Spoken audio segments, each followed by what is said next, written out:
Di celah sunyi hutan belantara, terselit kisah keberanian dan keperwiraan yang jarang didendangkan. Mereka bukan sekadar anggota keselamatan, namun penjaga tanah bertuah ini. Mereka pewaris jiwa hutan. Senai Perak yang bermaksud orang perang dalam bahasa semai merupakan sebuah unit elit di bawah pasukan Gerakan Am Polis Diraja Malaysia, PDRM.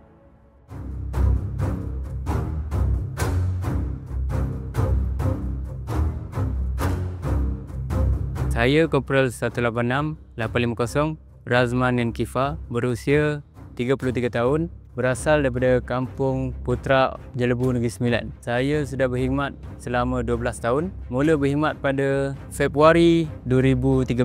Ketika itu seramai 111 anggota yang melapor diri di Pusat Latihan Ulu Kinta. Ditubuhkan pada tahun 1956 semasa zaman darurat.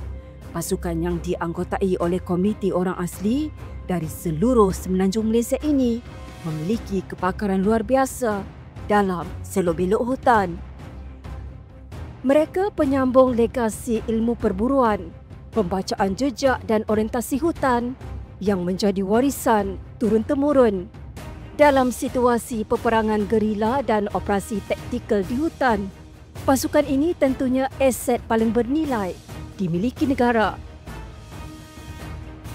Lahir di kemuncak ancaman pengganas komunis, Senai Perak telah melalui proses evolusi lebih 6 dekad. Bermula dengan hanya sekitar 300 anggota orang asli yang digerakkan khas di hutan, hari ini pasukan ini berkembang menjadi ribuan anggota di bawah payung pasukan Gerakan Am. Arus pemodenan dan teknologi yang kian pesat tidak pernah memudarkan peranan mereka, khususnya sebagai benteng keselamatan negara di rimba sempadan yang penuh dengan rahsia. Penugasan kita lebih kepada hutan. Macam contoh BK kan.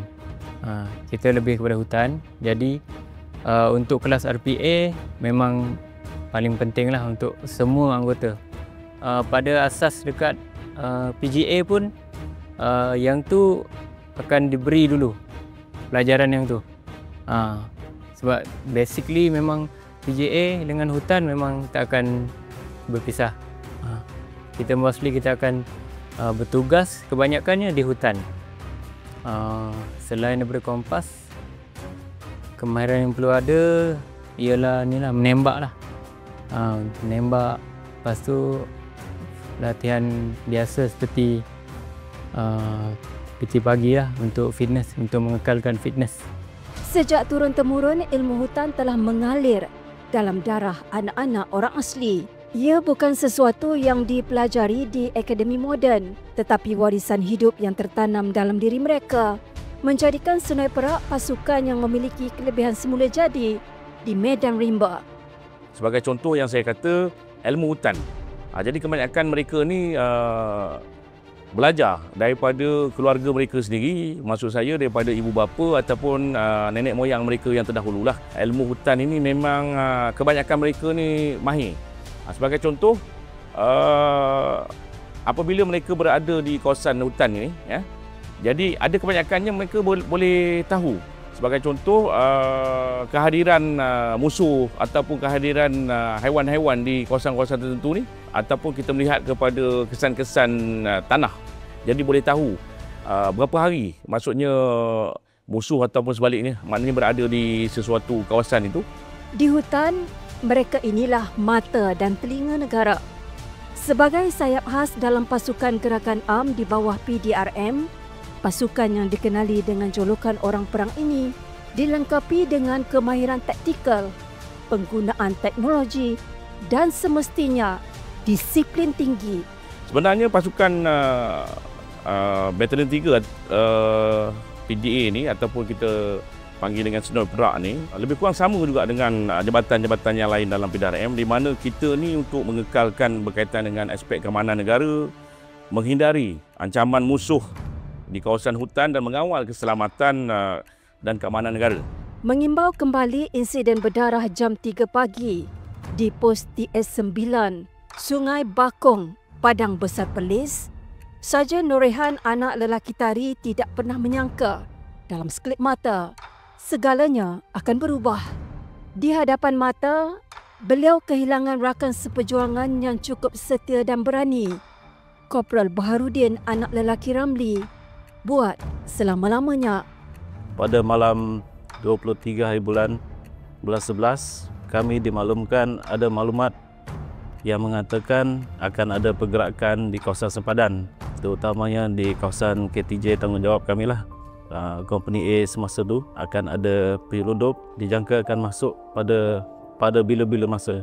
Jadi saya dengan Sarjan Baharudin buat rondaan di sekitar kawasan KTJ company kami lah untuk mengesan pergerakan-pergerakan penyelundup. Tak seperti biasa Sarjan mendiang, Sarjan Baharudin masa tu, kalau dia hisap tembakau lah kan, dia memang biasa dengan tembakau. Biasanya dia akan santai-santai lah pada kejadian tu. Tapi pada waktu tu dia cakap dengan saya isap rokok kat sini je lah. Nanti saya dah masuk lokasi, saya tak kisah dah sampai tugas selesai. Sehinggalah sampai ke satu lorong yang kami nak tuju tu, yang kami kenali sebagai lorong Taya, berdekatan dengan pintu A3 Posti S9. Sampai kat situ mendiang berhenti, dia kira dia cek lah kawasan tu untuk tahu kesan-kesan ataupun keadaan tu selamat atau tidak. Kepakaran ni ada kepada dia lah. Macam saya ikut apa yang dia buat. Op benteng yang digerakkan sejak fasa awal Perintah Kawalan Pergerakan PKP membawa misi jelas mempertahankan garis sempadan negara daripada aktiviti jenayah rentas sempadan, selain memastikan tiada pergerakan keluar masuk yang boleh mendatangkan risiko jangkitan wabak pembunuh ke dalam negara kita. Dia cakap dengan saya, ini ada kesan baru dalam 3-4 orang ni. Kemungkinan awal masuk sebelum kita sampai, dan kami terus meneruskan perjalanan kami untuk menjejak kesan tersebut untuk mengetahui apakah aktiviti yang berlaku kat situ. Kemungkinan ada penyelundup dah masuk di dalam. Jadi kami terus masuk laluan itu sambil jalan dalam lebih kurang dari jalan sempadan dalam 500 meter. Tiba-tiba Sarjan Baharudin kira dia sergah, dia cakap, "Berhenti, polis!" Saya di belakang dia waktu tu, dia jarak yang tak jauh lah dengan dia. Saya terkejut, kenapa pula, apa ada di hadapan?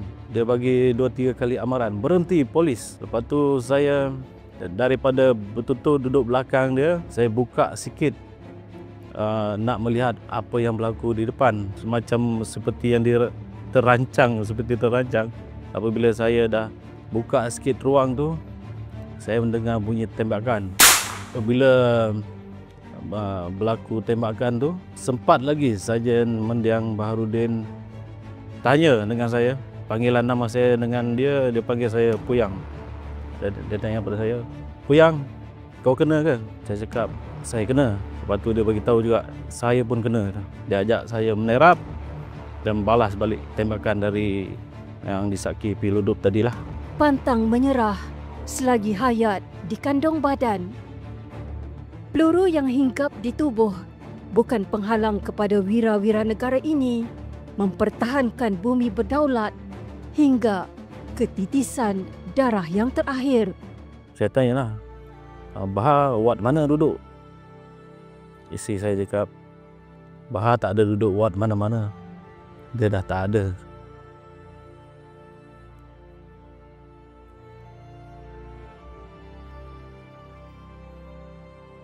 Bila saya dapat tahu yang Bahar dah tak ada, saya rasa pengorbanan saya untuk menyelamatkan dia sia-sia. Tak dapat selamatkan rakan setugas. Saya rasa saya dah memberi sedaya upaya saya mampu untuk selamatkan dia. Tapi apa daya lah, dia lebih awal pergi daripada saya. Memahami selok-belok belantara lebih daripada peta. Peranan mereka bukan sekadar wira di rimba, tetapi khazanah yang wajar diiktiraf.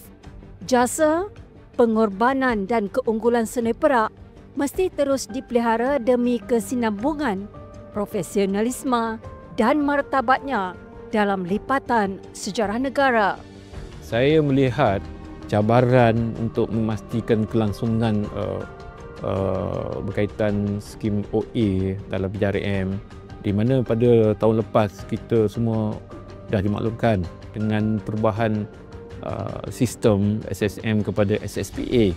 So cabaran kita sekarang ni adalah bagaimana masyarakat orang asli sekarang ni dalam sistem pendidikan dengan kenaikan tahap kelayakan untuk kemasukan kepada PDRM dalam SSPA ni menyebabkan dia punya takat kelayakan tu dinaikkan. Bagi saya, kemahiran orang asli ni kalau kita melihat pada historinya, start daripada sebelum kemerdekaan lagi, penggunaan kemahiran orang asli ni cukup penting. Kemahiran jungle trekking dan tracker lautan ni memang kemahiran tu tak ada pada yang lain. Melalui libat urus yang kita buat, melalui kejayaan-kejayaan operasi yang telah yang mana OA ni sertai, kita kena publishkan, kita kena war-warkan untuk masyarakat lebih tahu kepentingan orang asli ni. Sungai Perak sentiasa menjadi nadi penting dalam keselamatan negara. Di Batalion 3, Korporal Razman terus meniupkan semangat juang, mewariskan tarian perang yang menjadi nadi Sungai Perak. Sementara Sarjan Nurihan, tubuhnya masih menyimpan parut dan peluru perjuangan, berdiri sebagai saksi hidup sebuah keberanian.